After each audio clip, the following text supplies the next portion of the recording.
சென்னை ஆழ்வார்பேட்டையில் உள்ள தொழிலதிபர் வீட்டில் சிலை தடுப்பு பிரிவினர் சோதனை நடத்தி வருகின்றனர். இது தொடர்பான கூடுதல் விவரங்களை செய்தியாளர் கோகுலிடம் கேட்போம். கோகுல், நேற்று சோதனை நடத்தப்பட்டுள்ள வீட்டில் பூட்டப்பட்டிருந்த 2 அறைகள் திறக்கப்பட்டுடுச்சா? அந்த அறைகள்ல என்ன இருந்துச்சு? கடந்த 2 நாளைக்கு முன்னாடி ஆழ்வார்பேட்டையில் இருக்கக்கூடிய ஒரு வீட்டுல சிலைகள் வைக்கப்பட்டிருப்பதாக சிலை கடத்தல் தடுப்பு பிரிவு போலீசாருக்கு தகவல் இருந்தது. அந்த தகவலை எடுத்துதான் ஐஜி தலைமையில ஒரு குழுவினர் அதிரடியாக 2 தினங்களுக்கு முன்பு சோதனை நடத்துறாங்க. பல கோடி ரூபாய் மதிப்பிலான சிலைகள் கைப்பற்றப்பட்டது. 3 பேர் கைது செய்யப்பட்டாங்க. குறிப்பாக ராஜாமணி, குமார், மான்சிங் என்ற 3 பேர் கைது செய்யப்பட்டாங்க. இதுல முக்கிய இந்த வீட்டோட உரிமையாளராக கருதப்படக்கூடிய தீனதயாளன் தலைமறைவாக இருந்தார். அவரையும் தேடக்கூடிய பணியில சிலை கடத்தல் தடுப்பு பிரிவு போலீசார் ஈடுபட்டாங்க. இந்த வீடு தீனதயாளனுக்கு சொந்தமான வீடு. அந்த வீட்டில் யாருமே இல்லாதனால வீட்டில் இருக்கக்கூடிய 2 அறைகள் பூட்டி கிடந்தது. வெளியில் இருக்கக்கூடிய சிலைகள் மட்டுமே கைப்பற்றப்பட்டது. ஆக பூட்டி இருந்த அறையில் ஏதாவது சிலைகள் இருக்கா என்பதை சோதனை செய்வதற்காக நீதிமன்றத்தில் சிலை கடத்தல் தடுப்பு பிரிவு போலீசார் அனுமதி கேட்டிருந்தாங்க.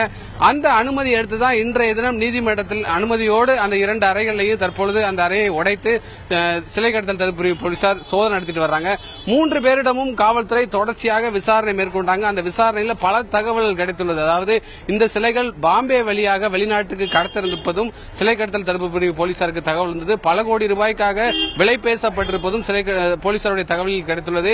ஆனால் தீனதயாளனை பிடித்தால் மட்டுமே இது எந்த நாட்டிற்கு கடத்த இருந்தது, வெளிநாட்டில் யார் யாருக்கெல்லாம் தொடர்பு உள்ளது, ஏற்கனவே கைது செய்யப்பட்டிருக்கக்கூடிய அந்த சர்வதேச சிலை கடத்தல் கும்பலோடு தொடர்பு இருக்கா என்ற விவரங்கள் தெரிய வரும் என்று ஏற்கனவே காவல்துறை தரப்புல தெரிவிச்சிருக்காங்க. அதே போல தீனதயாளனை கைது செய்வதற்கு மட்டுமல்லாமல் அவர் வயதான காரணத்தினால் அவர் 15 நாட்களுக்குள் சிலை கடத்தல் தடுப்பு பிரிவு போலீசாரிடம் நேரில் ஆஜராகலாம். அதுவரை அவரை கைது செய்ய போவதில்லை என்று காவல்துறையுடைய ஐஜி தரப்புல தெரிவிச்சிருக்காங்க. அவர் நேரடியாக இந்த சிலைகளுக்கு வேறு ஏதாவது ஆவணங்கள் வைத்திருந்தால் நேரடியாக எங்களிடம் விளக்கம் அளிக்கலாம் என்றும் காவல்துறை தரப்புல தெரிவிச்சிருக்காங்க. தற்பொழுது அந்த 2 அறைகளில் இருக்கக்கூடிய வேறு ஏதாவது சிலைகள் உள்ளதா, வேறு ஏதாவது முக்கிய ஆவணங்கள் சிக்குமா என்று தொடர்ச்சியாக ஒரு மணி நேரத்துக்கு மேலாகவே இந்த சோதனை நடைபெற்று வருகிறது.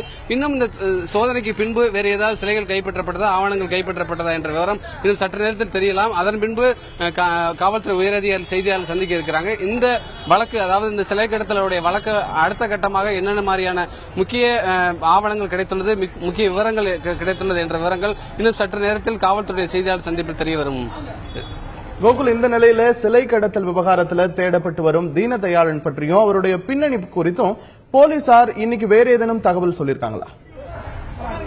அதாவது தீனதயாளனுடைய பின்னணி என்று பார்த்தால் இவர் ஆந்திர மாநிலத்தை சேர்ந்தவர். இவர் சிலைகளை சிற்பியாக சிலைகளை வடிவமைக்கக்கூடிய வேலைகளில் தொடர்ச்சியாக பல ஆண்டுகளாக ஈடுபட்டு வந்துள்ளார். 2006ஆம் ஆண்டு இவர் மீது சிலை கடத்தல் வழக்கு ஒன்று உள்ளது. 2006 வெளிநாட்டில் சிலை கடத்த உள்ளிட்ட தொடர்புடைய ஒரு வழக்கு இவர் மீது உள்ளது.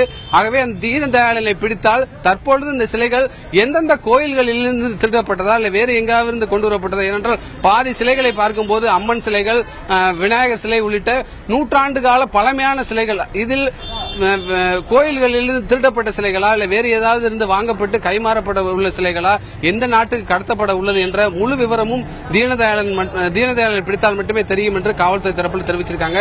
தீனதயாளன் நேரில் ஆஜராகும் வரை அவரை கைது செய்ய போவதில்லை. 15 நாட்களுக்கு பின்பு அவர் ஆஜராகவில்லை என்றால் தனிப்படைகள் அமைத்து தீனதயாளனை கண்டிப்பாக பிடித்து இந்த வழக்கை அடுத்த கட்டம் என்ன என்பதை நீதிமன்றத்தில் தகவல் தெரிவிப்போம் என்று காவல்துறை தரப்பில் தெரிவிச்சிருக்காங்க.